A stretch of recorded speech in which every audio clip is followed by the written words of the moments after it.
Alright, what we're making here today is a small batch baguette or ficelle recipe, which will make a singular baguette or two ficelles. This recipe was posted on the Fresh Loaf forums, but was attributed to YouTuber Muckling. Whether it's an original recipe of theirs or if they found it elsewhere, I'm unsure, but nonetheless I'll link their channel below for credit. This recipe begins by making a Poolish the day before you want to bake.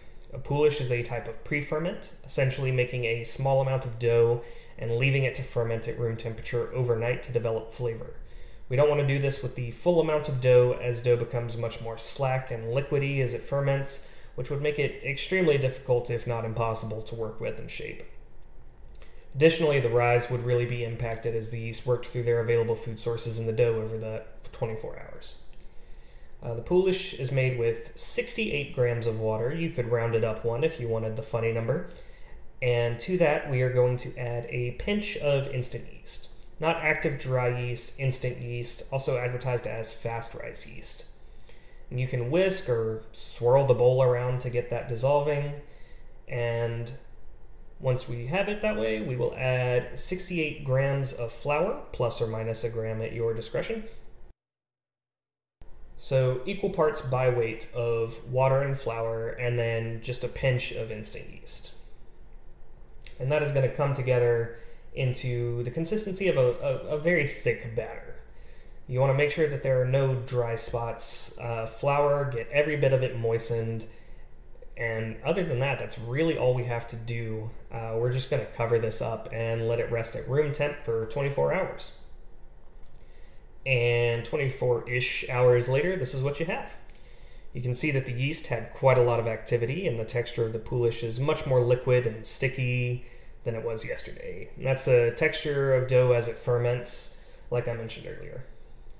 We're going to add in 100 grams of warm water to this and try a little bit in vain to mix the Poolish into the water.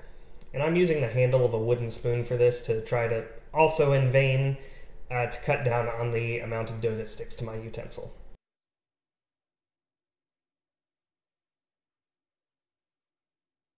And to this mixture, we're going to add a gram of instant yeast. If you have a regular kitchen scale, I wouldn't try to weigh this, as most gram scales are only accurate to plus or minus 2 grams. They don't do well with such small weights. So unless you have a milligram scale, and I'm not going to ask any questions if you do, I would actually measure this volumetrically. It's a good heaping quarter of a teaspoon. And then we're going to add 159 grams of flour, plus about 7 grams of salt. This is more salt than the original recipe calls for, and it's more than the sort of textbook standard 2% by baker's percentage of salt that almost all bread recipes utilize. I personally like using 3% salt in all of my lean doughs. I find that it does actually make a noteworthy flavor improvement in side-by-side comparisons. It doesn't make your bread saltier, it just makes it tastier.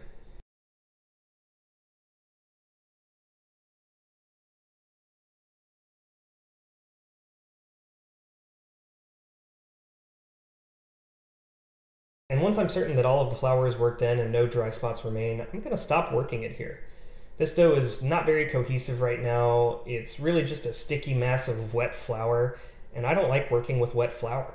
If we just leave this to vibe for half an hour, it'll come together into a much more cohesive dough, and we'll really be able to do some stretch and folds and get some gluten developed.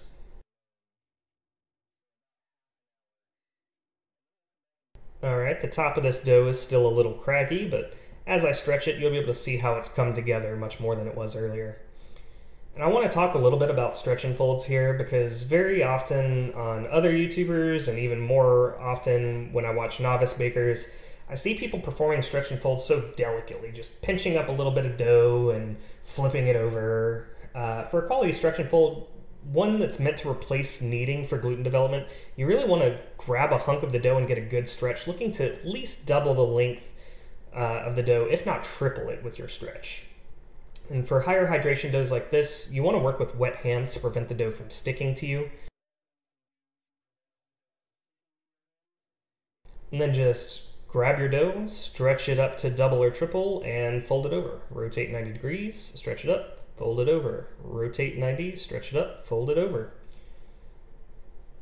And rotate 90, stretch it up, and fold it over. And then I wind up doing a couple of more here, just because the dough was feeling a little slack for me. And then I just pick it up and bring it together into a little ball.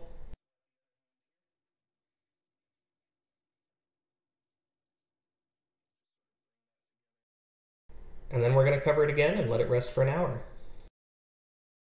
An hour later, we wet our hands and do one more stretch and fold, all the way around. The dough is a good bit puffier here, and it is extremely aromatic. My kitchen smelled fantastic. If your dough is fairly tight and not wanting to stretch, the sort of wobbling motion that I'm doing here really helps out with getting a good stretch in. You can tell that the dough here is a lot stronger than it was before that hour rest during my first stretch and fold. It was pretty soft and slack earlier.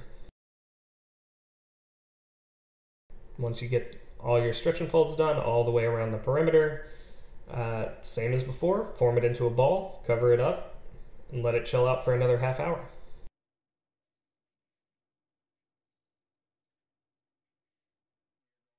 This is the pre-shaping stage, and it's where you decide if you're going to make a single baguette or two ficelles. The recipe is, or the process is identical. You would just split the dough in half for the ficelle, and it's right here in post that I learned that this camera angle was not nearly as excellent as I thought, and you all get a lot of really scintillating elbow footage. But regardless, the goal here is to pat out your dough fairly flat, tug out the corners into a rectangle shape, fold over a lip at the top of the rectangle there, and very tightly roll the dough down. You want to think of this as kind of building tension in the dough, really getting good stretching in as you wind it, almost like you're winding a spring. That tension is what winds up giving it a really good rise in the oven. Once you get it rolled tight, just toss a little flour on your board and leave it seam side down for 20 minutes.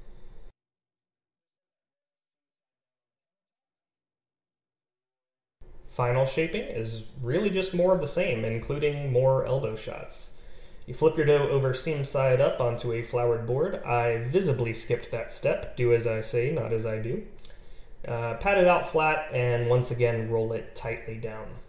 It's going to be a little trickier than in the pre-shaping stage since your dough is probably longer than it was and the gluten is stronger, but it should come together just fine.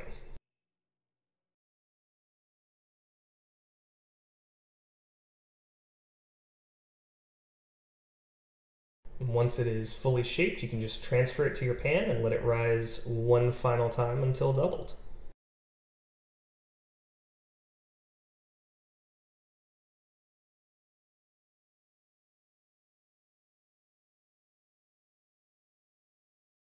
Once the dough is doubled, we will score it.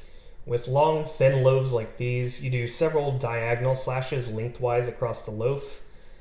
Once scored, you'll put it into an oven preheated to at least 500, 550 if your oven goes that high, covered or otherwise utilizing your preferred source of steam for 15 minutes, and then uncover or remove your source of steam for another 10 minutes of baking. And 25 minutes later at max heat, we have a wonderful baguette. The ends aren't tapered because I don't like that, so don't try to yell at me about authenticity in the comments. Tapered ends burn unpleasantly, and so this is mine. And unfortunately, the only crumb shot I took is this photo still because I ate it in a furious rampage that would stop for no B-roll, but really the texture is wonderful. It has a thin and brittle crust, almost glass-like, but in a good way. And the crumb is strong and toothsome. It's just a fantastic baguette.